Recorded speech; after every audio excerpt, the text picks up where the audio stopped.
2 weeks ago, McDonald pulled out its AI-powered drive-thru. They must have invested millions of dollars. Big contract between IBM and McDonald's, that must be 7 or 8 figures. So I asked myself the question, why this project failed? And I realized Stephane Monsallier, founder and CEO of System in Motion, AI expert and pioneer. When will AI become sentient? I think never. But if you listen to the experts, they will tell you 10 years. Problem is, I've been saying 10 years for the last 70 years. I do find a lot of these AI generated images and videos, they are boring. They are not boring because of the technology, they're boring because of the people who put them out there. I went on ChatGPT and I asked it, what should I ask you? It said, is AI going to enhance creativity? First of all, that's very lazy of you, but I'll give you a pass. We also use a lot AI to think about AI or to know how to use AI. You would say that's the #1 skill that you need to have with AI nowadays is knowing how to prompt. Yes, and the great thing is that's the only skill you'll need down into the future. Congratulations, Panda Profits gang, we've made some progress. 81% of people that watch the podcast are not subscribed, down from 83%. Our goal is 75%. If you like this channel, please subscribe. It helps the channel a lot. The bigger the channel, the bigger the guests. Thank you. Enjoy the episode. Stephane, when will AI become sentient? I think never. But if you listen to the experts, they will tell you 10 years. Problem is, they've been saying 10 years for the last 70 years. Yeah.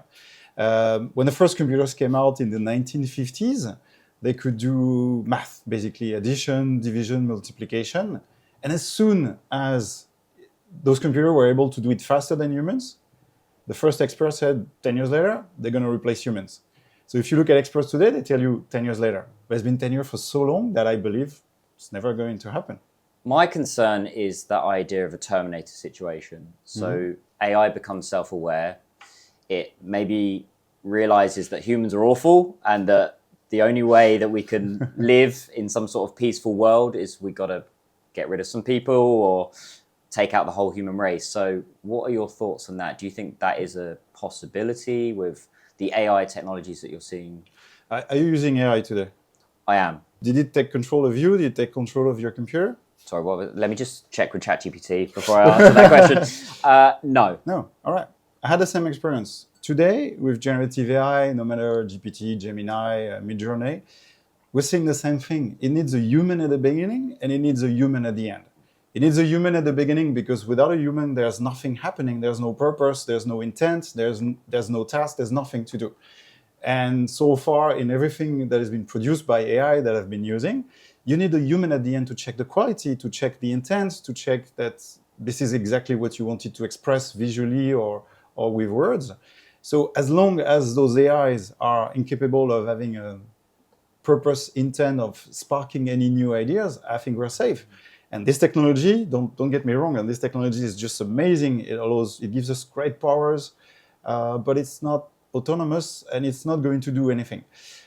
You can just look at your LinkedIn field. You will see in that feed a lot of boring posts. Have you seen them? Like the blah, blah, blah, dear LinkedIn things, and then in conclusion, these have been fully automated and they're just boring as hell. On that point, actually, I do find a lot of these AI generated images and videos, they are boring, but do you think there will come a point where it goes from boring to actually, this is interesting now? So they are not boring because of the technology, they're boring because of the people who put them out there. And because they thought that instead of spending 1 hour writing my blog article, I'm just going to automate everything and spend 0 seconds. And because the human behind that feed spends 0 seconds, it's boring. If you just spend 10 or 15 minutes and really craft a very good prompt, you get a good image. If you craft a very good prompt, you get a good blog post because you put in the idea, you put in the effort, and you create something original. Because at the end of the day, they are just tools. And tools are meant to be used by humans. You use them for good or you use them for bad, it's entirely used. You let them run by themselves, they're just boring because they are just like producing the average of everything they've read, of every image they've been fed with. So you have to spend a little bit of time. And of course, you have to learn the art of prompt. So speaking of prompts, I actually spent a little bit of time yesterday. I went on ChatGPT and I asked it, what should I ask you, right? If we're going to have a podcast, what would be that question that you would ask Stephane? And it actually came back a question of creativity. It said, is AI going to hamper or enhance creativity? All right. So first of all, that's very lazy of you, but Okay, I'll give you a pass. But we also use a lot AI to think about AI or AI to know how to use AI. So that's kind of a meta usage of AI. I don't think AI is creative, but that's a matter of definition of creativity. But every time somebody tells me, oh, AI is so creative, and I ask them to show me, I find that the creativity is on this side of the keyboard. And they are consciously, unconsciously putting all the creativity in there. So we try to capture that, and we try to teach a more systematic way of being creative with AI, of using AI as a tool that enhances or speed up creativity. And it usually comes up with more of a dialogue. Like you prompt something, and then you say less of this, more of that, or that's not exactly what I wanted. Then again, the creativity is in there. If you think about image creation, so I'm not an artist. I still use image generation, but just for image I'm going to use once in a PPT and forget about it. But I've seen artists really use AI and really capture it. They don't generate 1 or 2 images. They generate 200 of them. And because they have the artist's eye, out of these 200 pictures, they see the 1 or 2 that are really the gold inside there. And that's the difference between me using, not being an artist, and a true artist using the tool. It speeds up their process, but they still need to use their 10, 20 years of experience being a visual artist, being truly creative. So I like a quote from the co-CEO of Netflix. He says, AI is not a creation tool, it's a creator's tool. So do you see AI as a combination and an enhancement of the art, particularly let's use the example of art? It's going to enhance the art world, or it's going to completely replace the art world eventually? Do you think there'll always be a need for an artist in front of a canvas painting a picture, or do you think that's going to completely go in the future and we're all just going to be looking at AI images that are generated? So I'm going to separate your question in several pieces. There is a need for an artist. We need artists, and again, using AI. If you're not an artist, you won't get good results. You'll get way better results than I do. But then again, you said something very interesting. You said you need an artist in front of a canvas painting. That is like 0.5% of visual art today. You have creatives that are using 3D tools, working in the game industry. You have creatives that are using Adobe. I mean, everything has already been digitalized. So painting and canvas is just really a small fraction. So now we're talking about digital artists, and nobody is saying, oh, because you use Adobe, you're not an artist anymore. So the same thing is true of AI, and it's especially very true because now AI is inside Adobe. So it's just a tool, moving from toothbrush to, I think it's called aerographs, moving to early digital tools, moving to Adobe, moving to AI-powered Adobe or your own AI or your own version that you've been trained. So the artist is still an artist. It's just that they don't need to smell the fume of the lead paint anymore, and they don't need to spend at the bottom of the Sixteen Chapels, right? So what should people know about, particularly with AI, what is really coming out of the space right now that they really need to be aware of? So it will be a different answer depending on what is your job, right? If you deal with images, video, and sound, you have to go into those specialized tools that are coming out, and you have to be aware that there's a new one popping up every week, and that you want to stay ahead of the curve. You have to at least know what's happening, and in that, I think communities are extremely important. So be in a community. People in your own trade, in your own industry, people who are in the music industry, who are in the 2D, 3D industrial design, you need to connect yourself with people who are scouting those technology and understanding what it works. But then one big chunk of the people we are working with words. So they're working with words, documents, and this is the majority of people in company these days, right? We deal with documents, they deal with information. So we call them knowledge worker. I mean, it's another word for white collars, but we call them knowledge worker because it's a good way to capture all these people. So these people, they're using GPT, they're using Kimi, Gemini, Claude, whatever tools they can put their hands on. And for these people, what is really important for them, and we're going back to that topic, is the art of prompt. They can get the best results somehow, regardless of the model that they're using, they can get way better results if they know how to prompt and if they know how to use their skills, their trade, their ability, and if they know how to infuse that into their prompts.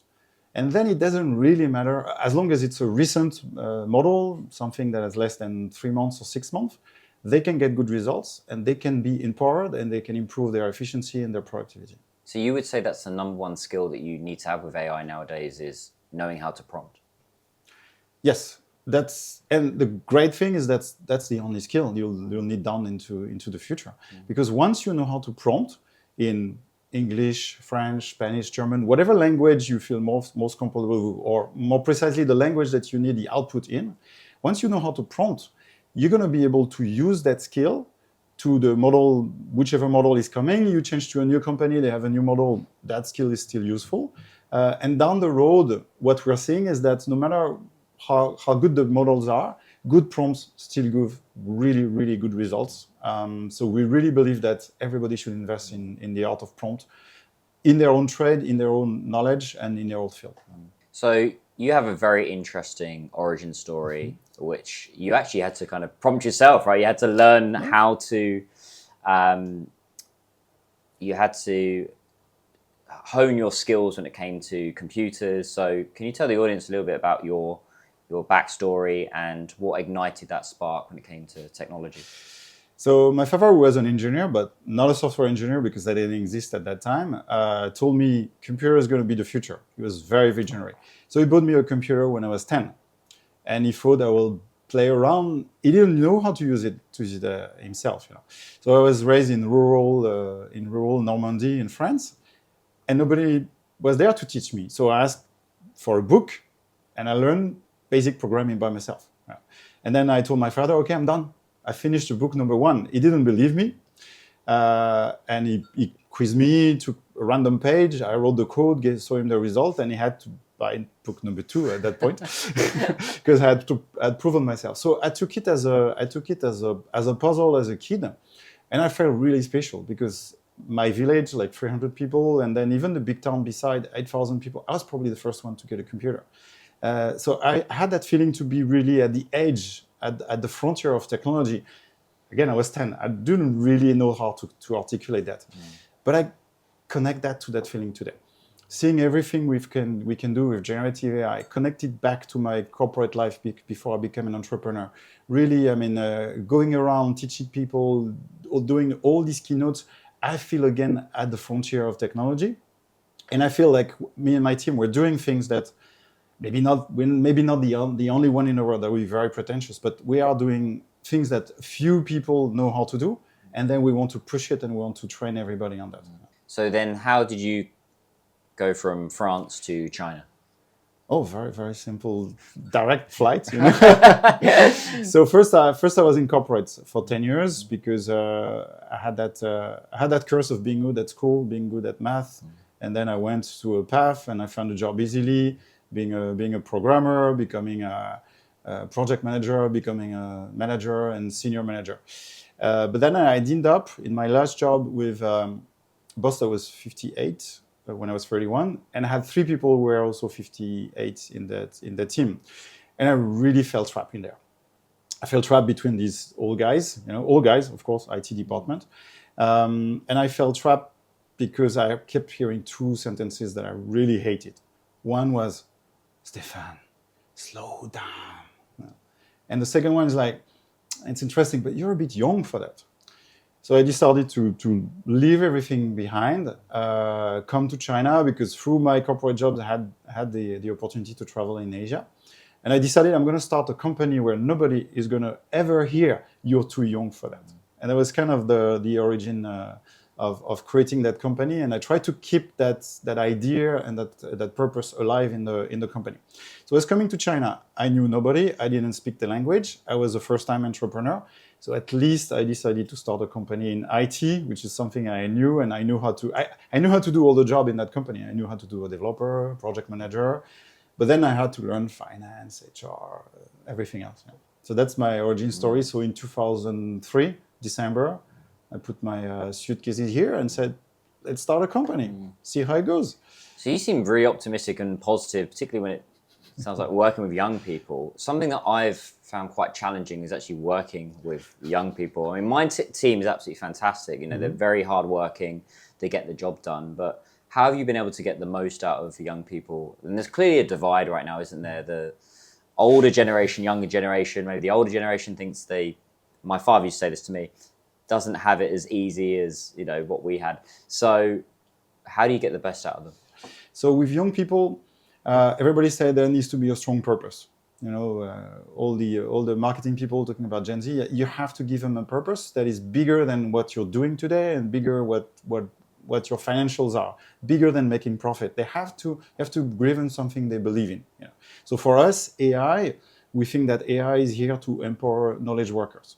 That's our purpose, and that's what we're pushing to the market.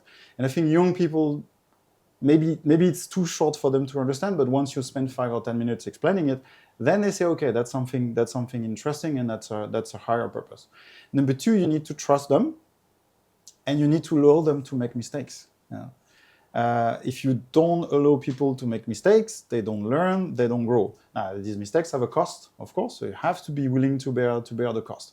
And then when there's a mistake, there's no like, oh, it's okay, don't worry. No, it's like, this is a big mistake. We need to fix it. Okay, it's not the end of the world, but we need to be serious about those mistakes. We don't need to let them slack because they're young and they're learning. Say they have to understand this is a serious mistake. It has an impact on quality, on profit, on customer not happy. That's not the end of the world, you know. But we need to fix it. You know? So I think purpose, allowing them to make mistakes, but then be really strict and firm on you allowed this mistake once, but not twice. How do you balance that strictness? Because my father was quite hard on me growing up, and that worked for me, but it doesn't work for everyone. So do you have a more passive approach? Say, look, that wasn't cool, let's find a solution? Or are you quite stuff like, this is wrong, let's sort this out? What's your approach with young people? I think you can be strict if you're clear that it's feedback. It's not about you as a young person. I'm not criticizing you. I'm telling you, you did this. This was the impact. The impact is bad. The impact of your action, the consequence of your action is bad. So what can you do differently next time? Which is like basic coaching question. But it has to be strict. Yeah? So it's not fault blaming. It's not saying you're at fault. It's more you made a mistake, but we can rectify this and try and find a solution so it doesn't happen again. You should find a solution. You should give me the solution. You know, what are you going to do differently next time? You know, so do you understand the consequence? And of course, it's coaching. It's a lot about questioning and backtracking and root cause analysis. And like, so okay, what are you going to do differently next time? Yeah. So let's talk about System in Motion. What is the company and what do you do? So the company is going a big transformation. So we've been doing AI for the last 10 months, and this is really everything that we're putting on the market and everything we're doing. Now, me personally, I had my degree in artificial intelligence since 1993. So I didn't jump on that bandwagon 6 months ago like many people. I've been following artificial intelligence. But we could never really push it to the market. For a very good reason is like all the AI projects until 10 months ago, they had like 80-70% failure rate. So as a service company in the IT business, we didn't really want to push that to the market. You know. Now that we have generative AI, we want to shift in that direction. So we want to build on the trust we've been building for the last 20 years with corporates doing traditional IT, ERP, CRM, this type of projects. We've been doing many of that very successfully here in China and also in Asia. That's what we've been doing before. And that gives us two advantages. So one, customer trust and very good reputation here in China. And the second one is we know how to put things in production. So when we say that AI is working, that means it's working. It's working today, it's going to work tomorrow. Some of our competitors who've been selling AI, and they've been selling more of pipe dreams in the past, because traditional predictive AI, it's really difficult to make it work. You know? I don't know if you've seen, I think 2 weeks ago, McDonald pulled out its AI-powered drive-thru. Yeah? And then you're like, they must have been invested millions of dollars. They didn't publish it, but a big contract between IBM and McDonald's dated 2021. That must be 7 or 8 figures, right? But then I asked myself the question, why this project fail? And I realized they started in 2021. before generative AI. So now it looks ridiculous, and now their performance is just ridiculous because they started before. And they probably did it as a big, again, expensive corporate to massive company together. So when generative AI came in, I think they couldn't switch gears, and they didn't have the agility to go and move to new models. And I think that was their detriment. So we're trying to do the opposite of that, exactly the exact opposite, having agility, building on the trust with corporates, knowing how to put things in production, having that experience for the last 20 years, but delivering all the magic that generative AI has today on the market. And being patient as well, right? You said 93, to kind of wait on those ideas all that time and then be ready to execute. And probably if McDonald's had been a bit more patient and stuck with it, maybe 2021 was a bit early. Yeah. If they maybe started from today, then they'd be a lot further ahead. Patient, again, I mean, we're a service company, so we're all about service. So the idea of using AI, we've looked at it, that popped up in our mind a few times. We looked at it and we say, no, I cannot with a straight face sell this technology to a customer knowing that there's 80% chance it's going to fail. Because I've been following all technology for the last 20 years. I've looked at blockchain. I've looked at the metaverse. I've looked at all this technology, and I've always advised my customer, don't go into it. Or if you really want to go into it, these are the things that we should be expecting, you know. And I've not changed my company a bit because I knew that bringing this technology to customers will not bring enough value to justify the price they needed to pay to get the service. And for generative AI, I was kind of dubious for a month. You know, I looked at it and I'm like, wow, it's too good to be true. And after 1 month, I'm like, no, it's not too good to be true. It's actually true. And here's how we're going to put it on the market. And I knew 1 month after using GPT, I knew that there was something that we could build. I could recognize it, and I could recognize the opportunity and the scale, the massive scale that we can bring to the market. I think having that honesty is really key with doing business, saying to your clients, this isn't right. Like, if they've been told one thing, like, explore this, I think some companies are more likely to go down the route of, oh, we'll just see how it goes, but not being able to tell a client, right, this is the right way, explore generative AI, or don't look into metaverse, and actually exploring that kind of journey or that. And I have to do that with clients in China all the time, sit down and say, sometimes they'll come to me and say, oh, I want to do WeChat. I said, maybe WeChat isn't right for your business. Maybe another platform is. So I think having that honesty is really a game changer when it comes to doing business nowadays. It used to be just kind of tell the client what they want to hear, but now having that frankness is really, really key, and I like that. We've never done that. We've never done that. So same thing, we're doing more traditional legacy system, like systems of records. We've never told the customer, this is the best technology in the world. And we've been asked a question. So I had that stupid question many, many times. Sorry for the people who listen and ask that question. What's the best CRM? Like, there's no best CRM. There's a CRM. First of all, there's a CRM you can afford. And there are CRMs you cannot afford. Now, in the CRMs you can afford, there are ones that will allow you to answer your business problem today, you know. And then some customer will come back and say, oh, my business problem is I want to increase sales. Then I will tell these people and say, deploying a CRM will never, ever, ever increase your sales. And they look at me with blank eyes and like, no, your CRM will allow you to improve a process that allows you to sell today and streamline that process. If you don't have that process, I'm going to recommend a partner who are very good at designing playbooks and training your sales team, but don't deploy your CRM today. We've always been brutally honest. Some customers can take it, some customers can't. Some of the one who can't come back to us after a year or two, sometimes. Yeah, it's how you screen them. It's how you screen them, and also it circles back to the prompts. It's how much the customer's willing to put into the CRM and how much they're willing to put in. So what do you see as the biggest challenges and opportunities within your business, let's say, in the next year?